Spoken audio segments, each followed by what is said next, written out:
The orbital station's docking bay was silent, except for the hiss of equalizing pressure. Commander Jack Reeves stood at attention, his dress uniform feeling foreign after 5 years in combat armor. The war was over. Humanity had lost. Commander Reeves stepped forward. He moved mechanically toward the raised platform where Admiral Chen stood beside her. Empress Kael'thra, of the Varosian Empire. The woman who had commanded the fleets that had shattered Earth's colonies. The strategist who had outmaneuvered humanity's finest generals. He was smaller than he'd imagined, barely reaching his shoulder, with luminescent silver skin and those unsettling violet eyes that seemed to see through armor and flesh alike. As per the terms of the surrender treaty, Admiral Chen's voice was tight. Selected human officers will serve as military liaisons to Varosian Command. Commander Reeves, you are hereby assigned to Empress Kael'thra's personal staff. Jack's jaw clenched. Personal staff. A light term for hostage. The Empress studied him with an expression he couldn't read. When she spoke, her voice was softer than expected, carrying a melodic accent. Commander Reeves, your record speaks of remarkable tactical innovation. The Battle of Proxima IV was elegant. We still lost. The words came out harder than he intended. You did. She tilted her head slightly, but you made us bleed for every kilometer. I lost my cousin in that battle. He commanded the 3rd assault wave. Jack met her gaze. I lost 3,000 soldiers. Something flickered in those violet eyes, acknowledgement perhaps.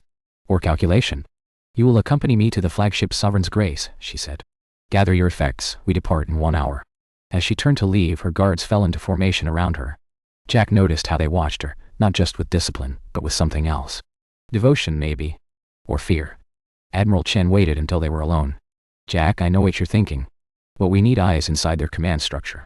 Real eyes, not politicians. You're asking me to be a spy. I'm asking you to survive. And maybe, if you're smart, learn something. The Admiral's expression softened. She requested you specifically. Out of all our officers. That means something. It means she wants to humiliate us. Maybe. Or maybe she wants to understand us. Chen placed a hand on his shoulder. 5 years of war, Jack. 5 years of her studying our tactics, our culture, our broadcasts. She probably knows more about you than you think. That thought disturbed him more than the assignment itself. The Sovereign's Grace was a cathedral of metal and light. Jack's quarters were surprisingly spacious, not a cell but not comfortable either. Everything was slightly wrong, the angles too sharp, the gravity a fraction too light, the air-carrying scents he couldn't identify. A chime announced a visitor. He opened the door to find not guards, but the Empress herself, alone. May I enter? He stepped aside, too surprised to refuse. She moved to the viewport, gazing out at the stars.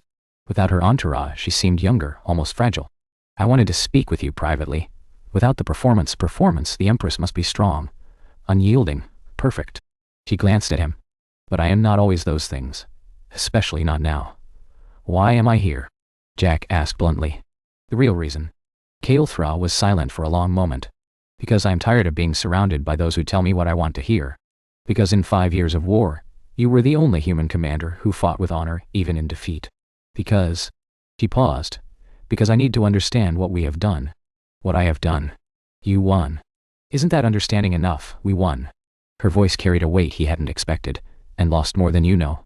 My people celebrate victory while I count the cost. She turned to face him fully. Your military ethics, your treatment of prisoners, your refusal to use biological weapons even when losing, these things puzzle my advisors. They call it weakness. And you? I call it something we have forgotten. She moved toward the door, then paused. You hate me, I accept that. But I hope in time you might help me understand why humanity chose honor over survival. Perhaps then I can help my people remember what we have lost in becoming conquerors. After she left, Jack stood at the viewport for a long time, watching stars drift past. The Empress wasn't what he'd expected, and that made her far more dangerous than any enemy he'd faced on the battlefield. 3 weeks into his assignment, Jack still couldn't predict her. Mornings began with tactical briefings where Kael'thra dissected human battle strategies with surgical precision. She would pause mid-analysis to ask his opinion, genuinely listening when he corrected her assumptions. Her generals bristled at this, a conquered enemy advising their Empress, but she silenced them with a look. Commander Reeves suggests our assessment of human defensive psychology is incomplete, she said during one session, displaying footage from the siege of Titan Station. We assumed desperation would lead to surrender. Instead, it intensified resistance. Explain. Jack studied the tactical display. 6 months of hell compressed into glowing lines and casualty figures. You're looking at numbers. We saw faces. Every day we held was another day for the evacuation transports. 300,000 civilians made it out because we stayed. One of her generals, a scarred warrior named Thex, sneered. Meaningless sacrifice. The station fell anyway. The people didn't. Jack met the general's eyes. That's the point you keep missing. We don't measure victory in territory held. We measure it in lives saved. Kael'thra's expression was unreadable. Continue your analysis, Commander. Afternoons were stranger. She insisted he accompany her on routine inspections, diplomatic meetings, even personal time in the observation gardens. At first he assumed she wanted to flaunt her prize hostage. But she didn't parade him. Instead, she talked. About philosophy. Art. The weight of command. My mother prepared me for rulership, she said one evening, surrounded by bioluminescent plants that hummed with faint music. But not for this. Not for the loneliness of decisions that kill thousands. Is this why I'm here? So you can feel better about the war. She looked at him sharply. No. I will never feel better about it. But I need to understand what we fought. My people see humans as primitive aggressors. Yet you write poetry even in trenches. You create art even facing extinction. This contradiction fascinates me. We're not complicated. We just want to survive. Everyone wants to survive, Commander. But you want more. You want meaning in survival. Purpose. She touched one of the glowing plants and it pulsed brighter. My people have forgotten this. We survive through conquest. Through strength. We have forgotten to ask. Why? Before Jack could respond, alarms shrieked through the ship. They reached the bridge at a run. Display screens showed a Varosian mining colony under attack. Raiders, unknown origin, hitting hard and fast. Third Fleet is 4 hours away, reported the tactical officer. Kael'thra's eyes narrowed. We are 1 hour away. Battle stations. Your Majesty, General Thex protested. The Sovereign's Grace is a command ship, not a... The colony has 12,000 civilians. We go. Now. As the crew scrambled, Jack found himself at a secondary tactical station. Kael'thra glanced at him. Your input would be appreciated, Commander. He pulled up the tactical display. The raiders were using hit-and-run tactics, staying mobile, avoiding direct confrontation. Familiar tactics. Human tactics. These ships are using our guerrilla strategies, he said. Modified, but the core approach is ours. Kael'thra leaned closer, studying the patterns. Can you counter it? Can I? You want me to help you fight people using human tactics? I want you to help me save 12,000 Varosians who will die if we fail. Her voice was steel. Your oath was to protect the innocent. Does the species matter? Jack's hands moved across the tactical display before he fully decided. They're expecting you to chase. Don't. Use the asteroid field here as a choke point. Force them to commit or retreat. Thex, implement Commander Reeves' strategy. The general's face was a mask of barely controlled rage, but he obeyed. Battle was brief and brutal. The raiders, caught between the asteroid field and the Sovereign's Grace's superior firepower, broke and ran. 3 enemy ships destroyed, minimal casualties on either side. As the colony sent messages of gratitude, Kael'thra turned to Jack. You just helped save Varosian lives. How does that feel? Like a betrayal? He didn't look at her. And like the right thing to do. I hate that both are true. She placed a hand on his arm, the first time she'd touched him. That tension you feel? Between hate and compassion? That is what I need you to teach me. My people have forgotten how to feel both at once. That night Jack couldn't sleep. He kept seeing the casualty reports from the colony. Live saved because he'd helped. Varosian lives. Enemy lives. Or were they enemies anymore? Question disturbed him more than any weapon. The assassination attempt came during a diplomatic reception on Varos Prime. Jack had been standing near the refreshment area, enduring stilted conversation with Varosian dignitaries who treated him like a curiosity. Kael'thra was across the room, speaking with ambassadors from the neutral zones, when he noticed the server. Wrong body language. Too focused. Moving with purpose, not servility. His combat instinct screamed. Jack moved without thinking, shoving through the crowd. The server's hand was already reaching into their uniform. He saw the glint of the neural disruptor. Illegal, lethal, designed to look like a medical device. He hit the assassin low and hard, driving them into the marble floor. The disruptor clattered away. Guards converged instantly, but the damage was done. The reception erupted into chaos. Kael'thra appeared beside him as guards hauled the would-be killer away. Are you injured? No. Jack stood, his dress uniform torn. But you almost were. Her expression was strange, shock mixed with something else he couldn't identify. You protected me. Why, instinct, you hate me. I hate what you represent. But I took an oath to protect those under my charge. He met her violet eyes. Apparently my brain has decided that includes you now. She dismissed the remaining guards with a gesture. They were alone in the antechamber now, just the two of them in the aftermath of violence. That was foolish, she said quietly. The disruptor would have killed you if you had taken the shot meant for me, probably. You did not hesitate, no. Kael'thra reached up and touched his face, a strange gesture in Varosian culture he'd learned. Deeply personal. 5 years we fought. I killed your soldiers. You killed mine. We burned each other's worlds. And yet you threw yourself into danger for me without thought. How? Jack didn't have an answer that made sense. Maybe I'm tired of death. Even yours. My security detail will investigate the assassin. But Jack. She'd never used his first name before. My political enemies are numerous. This won't be the last attempt. I not ask you to. You're not asking. I'm telling you. If there's a next time, I'll be there. Something in her expression cracked. For just a moment he saw past the Empress to the woman beneath. Tired, afraid, desperately alone. Why? She whispered. After everything. Because someone has to break the cycle. Maybe that's us. The investigation revealed the assassin was part of a Varosian faction that opposed the peace treaty. They wanted war to continue, saw human integration as weakness. Kael'thra addressed her high council with Jack standing beside her, a deliberate statement that sent shockwaves through Varosian political circles. You claim peace makes us weak, she said to the assembled lords and generals. Yet it was not a Varosian who stopped the blade meant for my heart. It was the human you call our defeated enemy. What does that say about strength? About honor? General Thex stood. Your Majesty, with respect, one act of selfless courage from someone who had every reason to let me die. Kael'thra's voice rang with authority. Commander Reeves embodies the values we claim to champion, yet he was our enemy. What does that make us? The council chamber fell silent. That evening, Kael'thra summoned Jack to her private quarters, a breach of protocol that would fuel gossip, but she seemed beyond caring. She poured 2 glasses of something that glowed faintly blue. Varosian ceremonial wine. We share it with those who have saved our lives.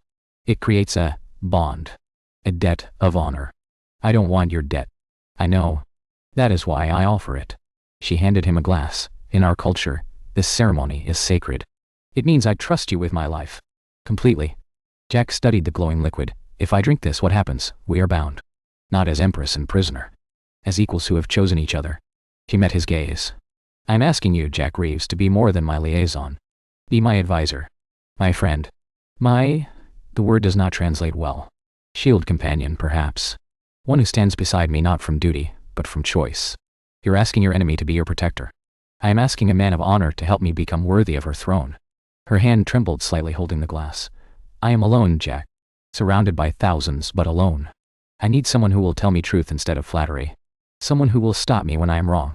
Someone who sees the woman, not the crown. Jack thought about the last 5 years. The battles fought. The friends lost.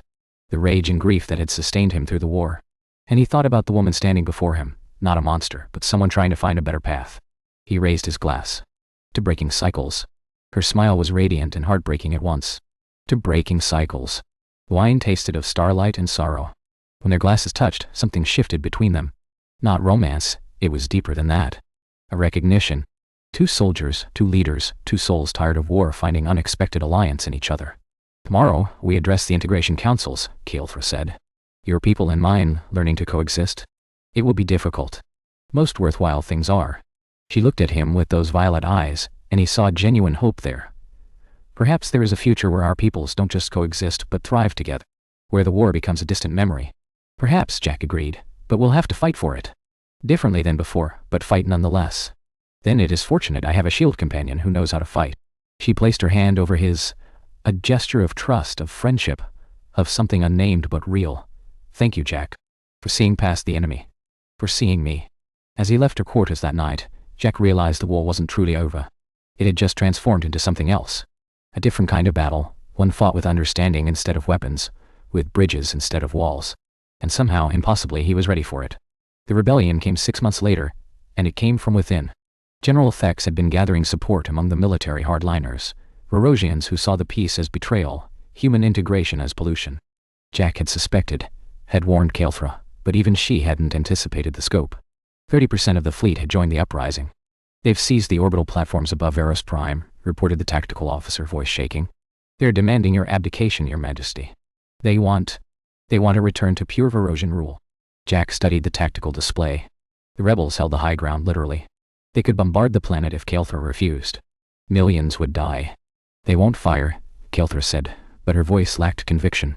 Thex wouldn't murder our own people. He murdered 3 peace ambassadors last week, Jack reminded her. He's already crossed that line. The communication channel crackled open. Thex's scarred face filled the screen. Empress Kael'thra, you have dishonored our people long enough. Surrender your throne, and we will spare the capital. Refuse, and we will cleanse the weakness you have allowed to fester.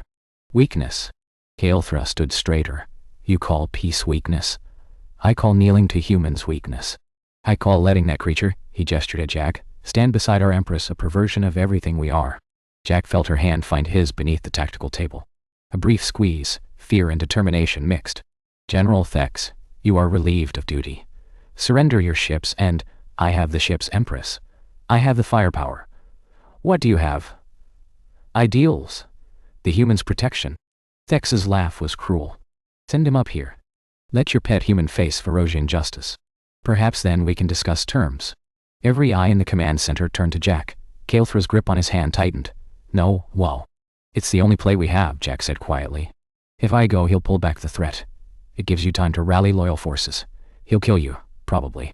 Jack managed a slight smile. But I've had a good run. And this way fewer people die. I forbid it. You're my Empress, not my commander. I'm a volunteer, remember? He stood, gently extracting his hand from hers. Besides, isn't this what a shield companion does? Takes the blow meant for his partner. Her eyes were bright with unshed tears. You are not just my shield companion, Jack. You are my friend. My conscience. The mirror that shows me who I should be. I cannot lose you. You won't lose me. You'll remember me. Use that. Be the Empress who chose peace over pride. He turned to the tactical officer. Tell Thex I'll come aboard under flag of truce. One shuttle, unarmed. Jack, please. He looked at her one last time. You asked me once why humans choose honor over survival. This is why. Because some things matter more than living. You taught me that, actually. When you chose to question your own people's path instead of blindly following it. The shuttle ride to Thex's flagship felt longer than any battle Jack had fought. He had no weapons, no plan, just a strange sense of peace. If this was his ending, at least it meant something. Thex was waiting in the shuttle bay, surrounded by armed soldiers. The famous Commander Reeves. The human who seduced our Empress with soft words and weaker philosophies. I didn't seduce anyone. I just showed her there's another way. There is no other way. Thex grabbed him by the uniform. We are Varosians. We are conquerors. We do not bow to lesser species. Then why are you so afraid of peace? If you're truly superior, what threat does cooperation pose? The blow came fast, snapping Jack's head back. He tasted blood. You will be executed as an example, Thex snarled. Broadcast across all channels. Your Empress will watch you die knowing her weakness killed you. They dragged him to the bridge, forced him to his knees before the view screen. Below, Varus Prime glittered, billions of lives hanging in the balance. Thex activated the broadcast. People of the Varosian Empire witnessed the cost of betraying our... The screen split. Kael'thra's face appeared and Jack's heart sank. She shouldn't have joined the broadcast. It gave Thex exactly what he wanted. But her expression stopped him. No fear. No desperation. Just absolute certainty. General Thex, she said, her voice carrying the weight of centuries of royal authority. You demand I prove my loyalty to our people? Very well. I will prove it by showing them what you truly are. Your Majesty, don't... Jack started, but she cut him off with a look. For months my human advisor has taught me about honor. About choosing what's right over what's easy. About standing for principles even when it costs everything. She stood from her throne. And even through the screen, her presence was overwhelming. You want me to abandon him to save myself. To choose survival over integrity. But that is exactly what he taught me never to do. Then you're a fool, Thex said. Perhaps. But I am a fool who will not sacrifice those who trust me. Jack Reeves came to you under flag of truce. You have violated every code of honor our people claim to value. And you'd do it in my name. No. I reject this. I reject you. You reject nothing. Thex raised his weapon toward Jack's head. Watch your precious human die and then we'll discuss your rejection. If you pull that trigger, Kael'thra said quietly, you prove everything he ever said about us. That we are brutal. Primitive. Unworthy of the civilization we claim to be. I don't care what a human thinks, but you should care what our people think.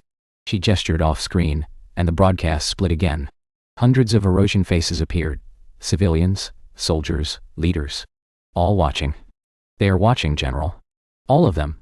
And they will see whether we are a people of honor or a people of murderers. Jack felt the weapon press against his skull. Thex was shaking with rage. Your Majesty, Jack said softly, it's okay. You tried. No. Her voice broke for the first time. No, it is not okay. You are my friend. You saved my life. You showed me a better way. And I will not let you die for teaching me hope. Tears were streaming down her face now. the Empress of the Varosian Empire, crying on broadcast for all her people to see. For a human. For him. For him.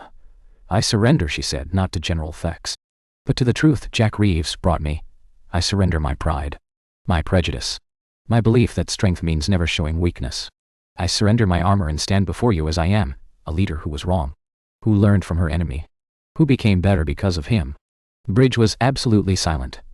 If his life is the price of your rebellion, Kael'thra continued, then take mine instead. Broadcast it. Let the Empire watch their Empress die, protecting a human. Perhaps that will finally show you what real strength looks like. What real honor demands. Your Majesty, no. Jack struggled against his guards. Don't you dare, but she was already moving toward a shuttle, already coming for him. Thex lowered his weapon, staring at the screen in disbelief. Around the bridge, Jack saw it, soldiers exchanging glances. Uncertainty replacing certainty. Doubt creeping into their revolutionary fervor. One of Thex's officers spoke. General. The civilian channels. They're exploding. The broadcasts. He pulled up the data feeds. Across the Empire, billions of Varosians were watching their Empress weep for a human. Watching her offer her life for his. The social networks were flooding with reactions, and they weren't what Thex expected. Admiration. Respect. Support died. She's willing to die for him, someone murmured. An empress for a conquered enemy. That's not weakness, another voice said. That's honor, Jack finished quietly. That's what honor looks like. Thex's weapon clattered to the floor. The general sank to his knees, and Jack saw the moment the rebellion died, not in battle, but in the face of something more powerful than any weapon. Compassion. Sacrifice. Love that transcended species and history and hate. I don't understand, Thex whispered.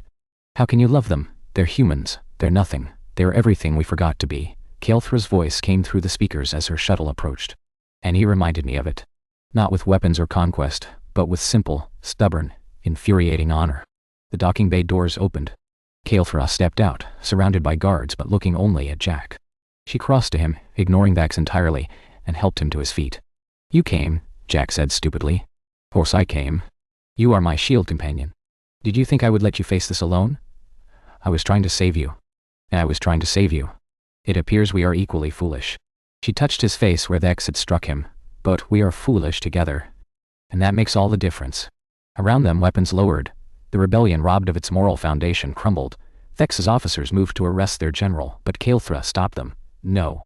General Thex will stand trial, but not as a traitor. As someone who believed in his people's strength, even if he was wrong about what strength means. She looked at the defeated general. You wanted me to prove my loyalty to our empire. I just did. By choosing the values that make us worthy of that empire. Values this human taught me. The aftermath took weeks to sort through. Thex and his core supporters faced justice. The peace initiatives strengthened, bolstered by the image of an empress willing to die for a human friend. Jack found Kael'thra in the observation garden one evening, standing among the bioluminescent plants that had witnessed so many of their conversations. Council wants to give you a medal, she said without turning. The Star of Varos. Highest civilian honor. I'm not a Varosian civilian. No, Dale. You're something else entirely. Something we have no classification for. She finally looked at him, and her smile was sad and warm at once. You're the enemy who became a friend. The conquered who taught the conqueror. The human who reminded us what we were supposed to be. I just did what felt right. That's what makes you extraordinary. In your position, most would have sought revenge. Instead, you sought understanding. She moved closer. When I cried for you on that broadcast, I wasn't crying as an empress. I was crying as someone who finally understood what it means to care for another person more than victory or power or pride. Kael'thra, I don't know what we are, Jack. Friend seems too small a word. Shield companion is closer, but still incomplete. Perhaps we are simply us. Two souls who found each other across a battlefield and chose to build something better than war. Jack took her hand. I can work with us. They stood together in the garden, watching the stars. The same stars that had witnessed their war, now witnesses to something else. Not quite peace. Not yet. But hope. Kind of hope that survives even when everything suggests it shouldn't. The integration councils want your input on the new human Varosian joint academies, Kael'thra said after a while. They think you should help design the curriculum. Teaching young Varosians and humans to work together? That sounds like a disaster waiting to happen, probably. But you'll be there to help them through it. Just as you helped me. I didn't help you. You helped yourself. I just was stubborn enough not to let you quit. She laughed, a sound he'd learned to treasure. Yes. Infuriatingly stubborn. It's one of your more endearing qualities. They stayed in the garden until the ship's cycle shifted to night. Two former enemies now bound by something stronger than victory or defeat. Not love, it was more complex than that. Friendship forged in fire, tempered by sacrifice, strengthened by choosing each other when every logical reason said not to. The war had ended 5 years ago with humanity's surrender. But the real surrender, the one that mattered, had happened on that rebel flagship. When an empress surrendered her pride. When a soldier surrendered his hate. When two species surrendered the idea that they had to be enemies. And in that surrender, they found something worth fighting for. Not territory or power or victory. Just each other. And the fragile, precious possibility that sometimes the right kind of surrender is the bravest thing two people can do.